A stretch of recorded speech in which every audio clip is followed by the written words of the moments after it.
George Kingston was the quintessential success story. In his early 40s, he had built a stellar career as a real estate agent, specializing in high-end properties that catered to the elite of the city. His reputation as a shrewd negotiator and visionary in the real estate market had earned him a clientele that was both prestigious and loyal. He owned several luxury condos downtown, a testament to his hard work and a symbol of his status in the community. George had the kind of life many envied. His home, a sprawling estate in an upscale suburban neighborhood, was a masterpiece of architecture and design, boasting meticulously landscaped gardens and an interior that blended classic elegance with modern comforts. The house was not just a home but a sanctuary that he shared with his wife, Natalie. Natalie Kingston was everything one could hope for in a partner: beautiful, intelligent, and accomplished in her own right. As a marketing executive at a prominent firm, she was known for her strategic mind and her ability to charm clients with ease. Natalie and George were a power couple, often seen at charity galas and community events, exuding an aura of sophistication and success that others admired. Their lives seemed idyllic on the surface. They enjoyed weekends in the Hamptons, dinner parties with influential friends, and spontaneous trips to Paris or Rome. Their home was filled with laughter and the promise of a future as bright as their present. To their neighbors and friends, they were the embodiment of happiness and prosperity. However, beneath the polished veneer, George began to notice subtle changes in Natalie. In the months leading up to the incident, there were signs that something was amiss, though at first, they were easy to overlook. Natalie had always been busy, but lately, her late nights at the office had become more frequent, and her business trips more prolonged. George would sometimes find Natalie preoccupied with her phone, her brow furrowed in concentration as she typed away. When he asked her about it, she brushed it off as work-related stress. "Just a few urgent projects," she would say with a reassuring smile, her eyes not quite meeting his. There were other changes, too. Natalie, once vivacious and full of life, seemed distracted, her mind elsewhere even when they were together. George noticed that her laughter, once genuine and spontaneous, now seemed forced. Their conversations, which had once flowed effortlessly, now felt stilted and awkward. George tried to dismiss his growing unease, attributing it to Natalie's demanding career. He knew how much pressure she was under, especially with a recent promotion that had increased her responsibilities. Yet, despite his efforts to rationalize her behavior, a nagging feeling lingered in the back of his mind, a whisper of doubt that refused to be silenced. Despite the changes at home, George's routine remained largely unchanged. His days were a whirlwind of meetings, property showings, and negotiations. He thrived on the adrenaline of closing deals, the satisfaction of matching clients with their dream homes, and the challenges that each new day brought. George was meticulous in his work, always striving for excellence. He prided himself on his ability to anticipate market trends and adapt his strategies accordingly. His clients trusted him implicitly, knowing that he would go above and beyond to meet their needs. Yet, for all his success, George's true joy came from his life with Natalie. Despite his busy schedule, he always made time for her. He would leave work early to cook her favorite meals, surprising her with candlelit dinners and her favorite wine. On weekends, he planned romantic getaways to rekindle the spark in their marriage, hoping to recapture the magic they had once shared. In those quiet moments at home, away from the demands of their respective careers, George cherished the simple pleasures of life with Natalie. Whether it was watching movies together, walking hand in hand through the neighborhood, or simply sitting in comfortable silence, he treasured the time they spent together. Despite the growing distance between them, George held onto the belief that their love was strong enough to weather any storm. He was determined to support Natalie, to help her navigate whatever challenges she faced, just as she had supported him throughout his career. He refused to let doubt cloud his trust in her, choosing instead to focus on the life they had built together and the future they had yet to create. However, as the weeks passed, George's unease grew harder to ignore. He noticed small things that added to his suspicions: Natalie's sudden reluctance to discuss her day, the way she would avoid his gaze when he asked about her late nights, and the new clothes and jewelry that appeared without explanation. George's instincts, honed by years of reading clients and closing deals, told him something was wrong. Yet, He hesitated to confront Natalie, fearing that doing so might irreparably damage their relationship. Instead, he resolved to give her the benefit of the doubt, hoping that his fears were unfounded and that the woman he loved was still the person he believed her to be. Even as he clung to this hope, George couldn't shake the feeling that his perfect life was unraveling. The signs of trouble were becoming too numerous to ignore, and the growing chasm between him and Natalie threatened to swallow everything he held dear. In the calm before the storm, George found himself reflecting on their life together, the moments of joy and laughter, the challenges they had overcome, and the dreams they had yet to fulfill. He longed to recapture the magic that had once defined their relationship, to find a way back to the happiness they had shared. It was a Saturday morning when George Kingston decided to finally address the leaky pipe in the basement, a task that had been nagging at him for weeks. Natalie had told him she would be away for the weekend at a marketing conference. The house was unusually quiet without her presence, and George welcomed the solitude as an opportunity to focus on the overdue home maintenance. He gathered his tools and made his way down to the basement, a dimly lit space that smelled faintly of damp concrete and old paint. The basement was a storage area, cluttered with boxes of seasonal decorations, old furniture, and forgotten relics of their life together. As he descended the creaky wooden steps, the sound of dripping water grew louder, reminding him of his purpose. George set to work, kneeling on the cold floor as he examined the faulty pipe. He enjoyed the straightforward nature of fixing things. There was a clear problem and a logical solution, unlike the complexities he was beginning to sense in his personal life. For a moment, he lost himself in the rhythmic process of tightening bolts and sealing joints, finding a semblance of peace in the task at hand. As George worked, the sound of voices drifted down from the floor above. At first, he thought nothing of it. Perhaps Natalie had left the television on before she departed. He continued working, the voices a distant hum in the background. But as the conversation grew clearer, he paused, realizing that one of the voices belonged to Natalie. His heart skipped a beat as he strained to hear. Natalie's voice was playful, her laughter light and intimate, unlike the strained tone he had grown accustomed to in recent months. But it was the other voice, a man's voice, that sent a jolt of unease through him. The tone was unfamiliar, deep and self-assured. "Don't worry, sweetie," the man said, his voice carrying a confident drawl that grated against George's nerves. "While you're at work, I'll take care of everything. The house will burn down with your cuckold husband inside, and you'll get the insurance money. Then we can sell everything off." George's breath caught in his throat. The wrench slipped from his grasp, clattering to the floor as the full weight of the words hit him. His mind raced, his heart pounding in his chest as if trying to escape the horror unfolding around him. Natalie's response was like a knife twisting in his gut. "No one will suspect us," she replied, her voice tinged with a smile. "I can't wait for it to happen." For a moment, George felt as if he were floating outside his own body, disconnected from reality.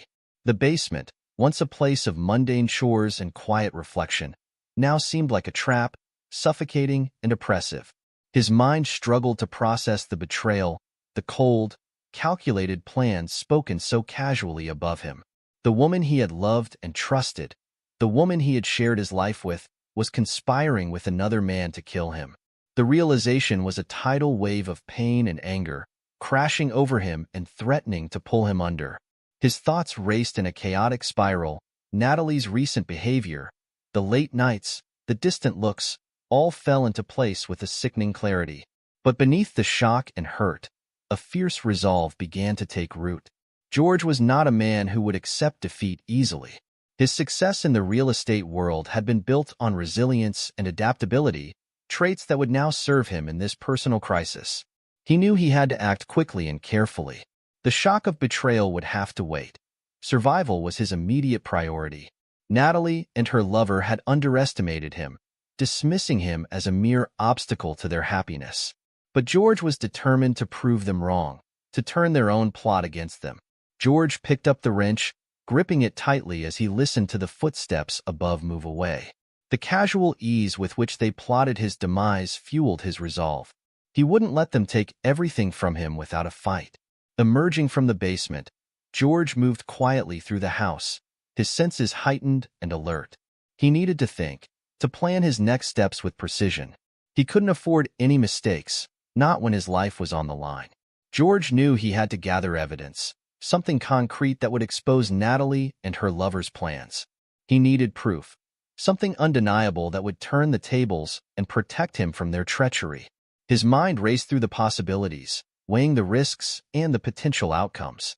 George decided to leave the house temporarily, under the guise of attending a business meeting. He wanted Natalie to believe that nothing had changed, that he was blissfully unaware of her betrayal. In reality, he planned to stay close, watching and waiting for the perfect moment to act. Over the next few days, George kept up the facade of normalcy, pretending to be the same unsuspecting husband he had always been. Natalie returned from her supposed conference, her demeanor unchanged. She was confident in her deception, unaware that George was one step ahead. As George gathered more evidence, his determination solidified into a plan. He would not only survive, but ensure that Natalie and her lover paid the price for their treachery. It was a dangerous game, but George was willing to risk everything to protect himself and exact justice. He continued to act as if nothing had changed, biding his time while he collected recordings and documents that would expose the plot. Every interaction with Natalie became a test of his resolve, each moment an opportunity to fortify his plan. The pain of betrayal was still there, a constant presence that he had to push aside to focus on the task at hand. But George channeled that pain into action, using it as fuel for the fire that burned within him. George knew that confronting Natalie directly would be dangerous. He needed irrefutable evidence and a foolproof strategy to ensure his safety and achieve the justice he sought. The stakes were high, but he was prepared to do whatever it took. George Kingston stood in the dim light of the basement, his heart pounding in his chest as he listened to the sinister conversation between his wife, Natalie, and her lover, Derek. Every word felt like a dagger, but George forced himself to remain calm, aware that the slightest noise could give away his presence. As the conversation unfolded, he carefully retrieved his phone, setting it to record. The device captured their voices, each incriminating word etched into the digital memory, a crucial piece of evidence in what had become a fight for his life. His hands shook slightly as he held the phone, ensuring it was positioned to capture the conversation clearly. Natalie's voice was familiar yet chillingly cold, filled with a casual malice that he had never imagined possible. Derek's voice, confident and assured, echoed alongside hers, weaving a narrative of betrayal and greed that sent a shiver down George's spine. Once he was certain he had captured enough evidence, George carefully stopped the recording and slipped the phone back into his pocket. With every step, he made sure to avoid the creaky floorboards, moving like a shadow as he exited the basement.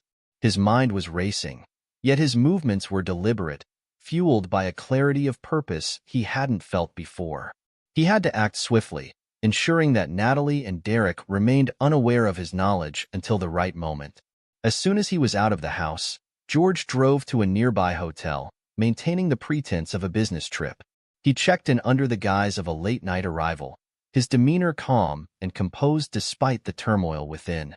Once in the privacy of his room, George allowed himself a moment to process the gravity of the situation.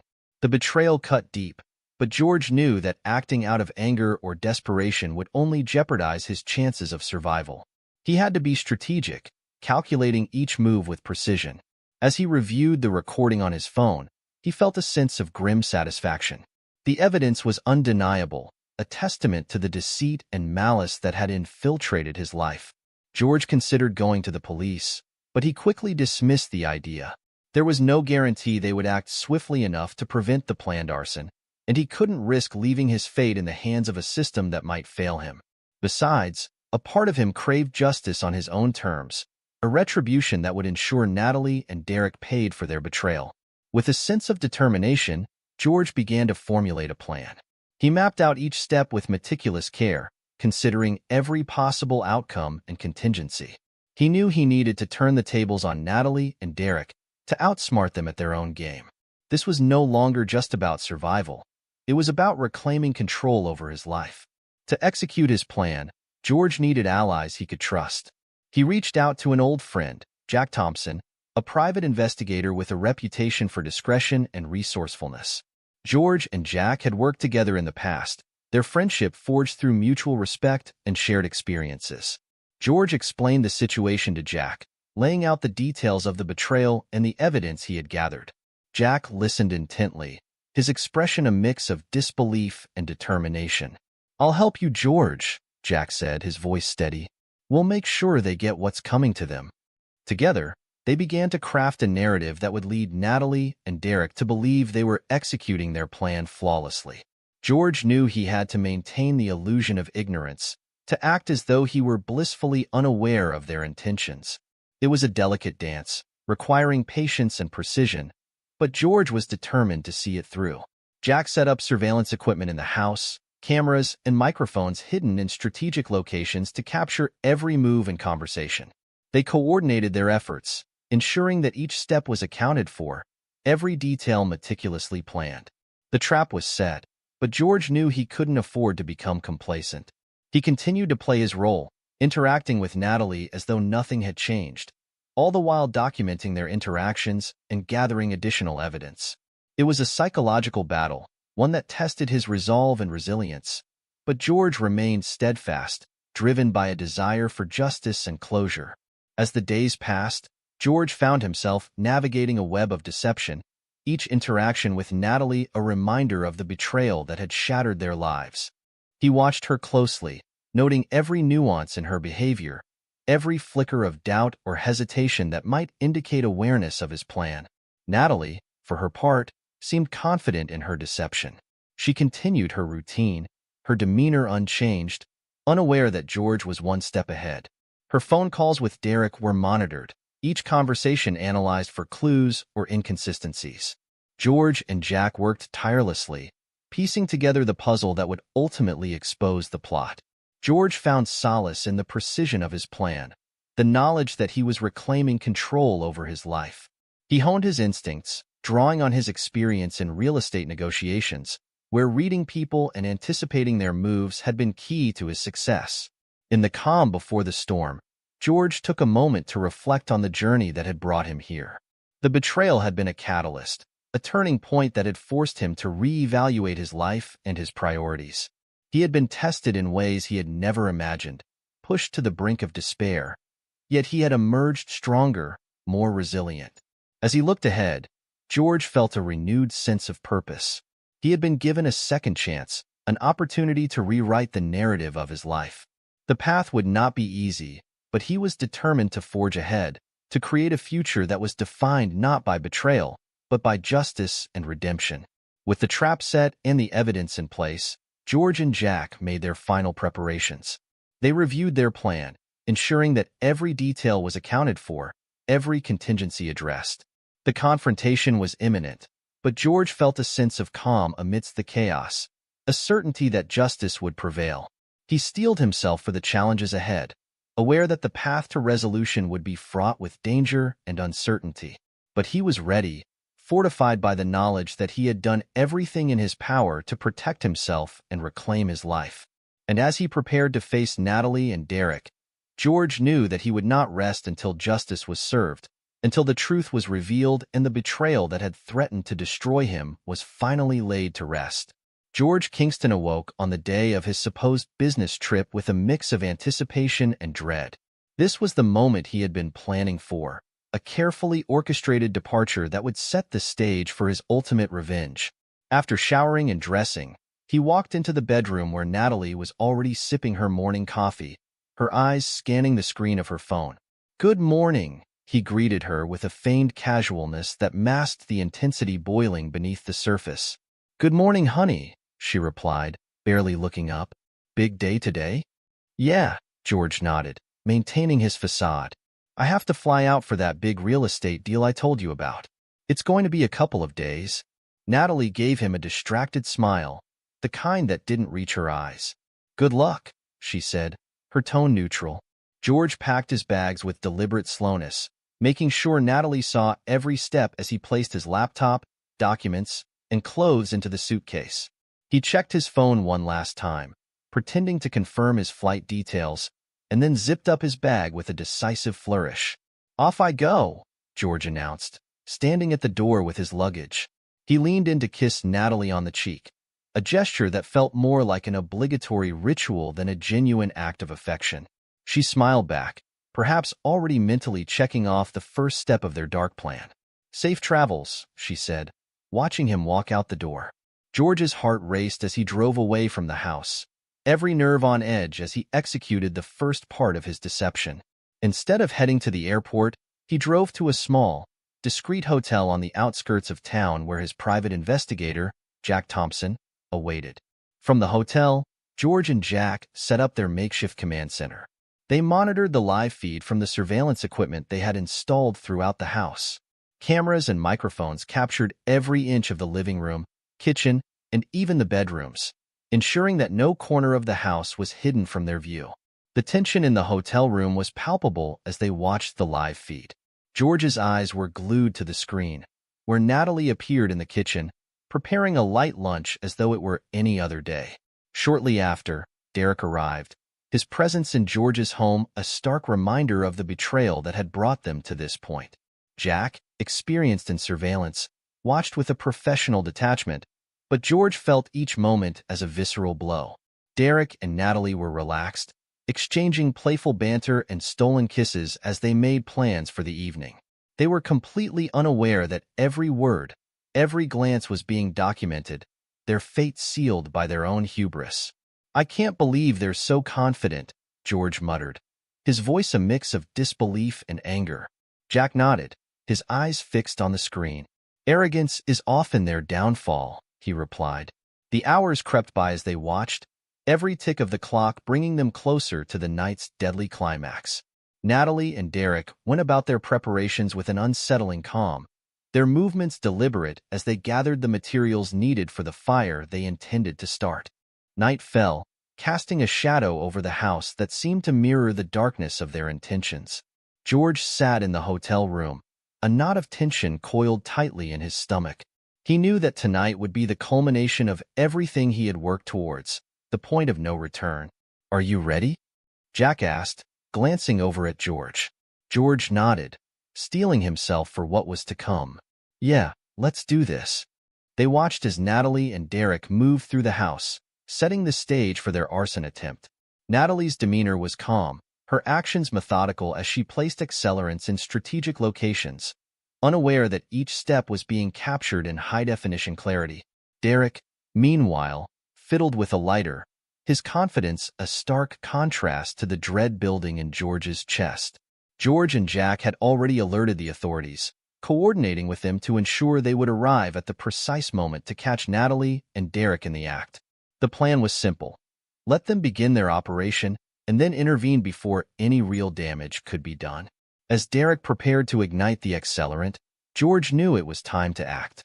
With Jack at his side, they drove to the house, their hearts pounding in unison with the roar of the engine. They pulled up to the driveway just as Derek flicked the lighter open, its flame dancing precariously close to the accelerant-soaked materials. George burst through the front door, his presence like a thunderclap that shattered the tense silence. "Stop!" he shouted, his voice echoing through the house. Natalie's head whipped around, her face draining of color as she realized she had been caught. Derek froze, the lighter falling from his hand as he stared at George, eyes wide with shock.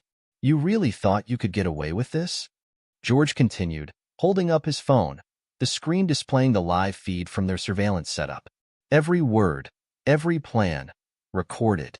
Natalie's composure crumbled, her eyes darting between George and Derek as if searching for an escape. "George, don't say shit to me, bitch," George cut her off, his voice cold and unyielding. "You were going to kill me, Natalie. You and your little fucker here." Derek stepped forward, attempting to muster a defense, but the sound of sirens cut him off. The police arrived, their lights flashing, painting the house in shades of red and blue. Officers flooded the room, taking in the scene with practiced efficiency. "George Kingston?" one of the officers asked, approaching him. George nodded, handing over the phone with the recordings. "It's all here. Attempted arson, conspiracy to commit murder." Natalie and Derek were handcuffed, their faces masks of disbelief and despair as they were led out of the house. George watched them go, a strange mix of triumph and sorrow settling in his chest. The people he had once trusted had plotted to destroy him, but now they faced the consequences of their actions. As the police wrapped up their investigation, George remained in the living room, the weight of the night settling over him. The house, once filled with memories of love and happiness, now felt like a stranger's, its walls echoing with betrayal. Jack joined him, offering a supportive pat on the back. "You did it, George. It's over." George nodded, his gaze distant as he processed the night's events. He had survived the storm, but the path ahead remained uncertain. The betrayal had left scars, wounds that would take time to heal. "Thanks, Jack," George said, his voice heavy with exhaustion. "I couldn't have done it without you." Jack smiled, a warm gesture of camaraderie and support. "Anytime, my friend. Now you can start rebuilding." George took a deep breath, feeling the weight of his decision lift slightly. The future was unknown, but it was his to shape. As he stood in the house that had been both his sanctuary and his prison, he resolved to move forward, to find solace in the knowledge that justice had been served. With a final glance around the room, George stepped outside, the cool night air a balm against the tumultuous emotions swirling within. The journey ahead would be challenging, but he was ready to face it, armed with the lessons learned and the resilience forged in the crucible of betrayal. The courtroom buzzed with murmurs of disbelief as the verdict was read aloud. Natalie Kingston and Derek Harrington were found guilty on multiple charges, including attempted murder and conspiracy to commit arson. The evidence against them was overwhelming. The recordings George had gathered played a pivotal role in unraveling their plot. Each playback of their cold, calculating voices sent ripples of shock through the courtroom, leaving no doubt about their intentions. George sat in the gallery, feeling a mix of relief and exhaustion as the judge pronounced the sentence. Natalie and Derek were led away in handcuffs, their faces masks of disbelief and defeat. The betrayal that had once threatened to destroy him was now laid bare, its architects facing the consequences of their actions. The gavel's final bang echoed like a closure, a punctuation mark at the end of a chapter filled with deceit and treachery. The community, once captivated by the illusion of a perfect marriage, rallied around George. Neighbors who had watched him leave for work each day and return each night now offered their support, shocked by the dark undercurrents that had flowed beneath the surface. The betrayal was a rupture in the fabric of their small, close-knit society, but George's resilience shone through like a beacon. Friends and acquaintances approached him with words of admiration and encouragement. They marveled at his strength and cunning, his ability to navigate the storm with a level head.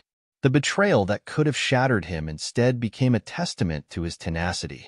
In the days that followed, George became something of a local hero, a symbol of overcoming adversity. He was invited to community gatherings, where people expressed their support and shared stories of how his ordeal had inspired them.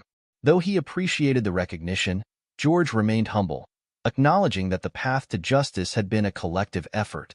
With the trial behind him, George turned his attention to the future. The insurance money, initially intended to be part of Natalie and Derek's nefarious plan, was now rightfully his.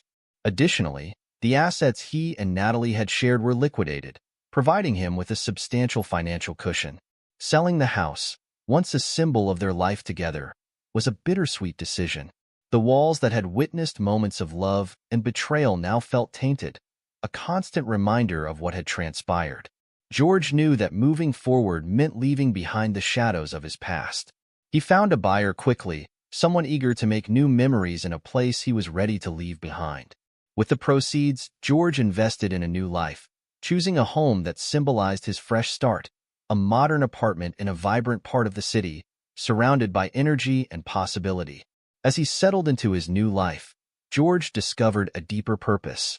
The ordeal he had endured had opened his eyes to the plight of others facing similar betrayals. He realized that his story could be a source of strength and encouragement for those who felt trapped or helpless. Drawing on his wealth and experience, George became an advocate for those wronged by betrayal. He volunteered with support groups and legal aid organizations, offering guidance and resources to individuals navigating their own battles. His story resonated with many, a testament to the power of resilience and the possibility of redemption. George's journey took him to speaking engagements, where he shared his story with audiences eager to hear how he had transformed his pain into empowerment. He spoke with honesty and vulnerability, recounting the darkest moments of his life and the path to healing. His words inspired others to find their own strength, to reclaim their narratives and chart new courses. In time, George became a sought-after speaker, his message of hope and resilience touching hearts and minds across the country. He wrote a book detailing his journey, a memoir that chronicled the events that had shaped him and the lessons he had learned. The book became a bestseller, further cementing his role as a beacon of hope for those facing adversity. Through it all, George remained grounded, his focus on helping others find their own paths to healing. He understood that betrayal was a universal experience, one that transcended backgrounds and circumstances. By sharing his story, he hoped to create a ripple effect, inspiring others to rise above their challenges and embrace their own potential. In the end, justice had been served, not just in the courtroom but in the life George had built for himself.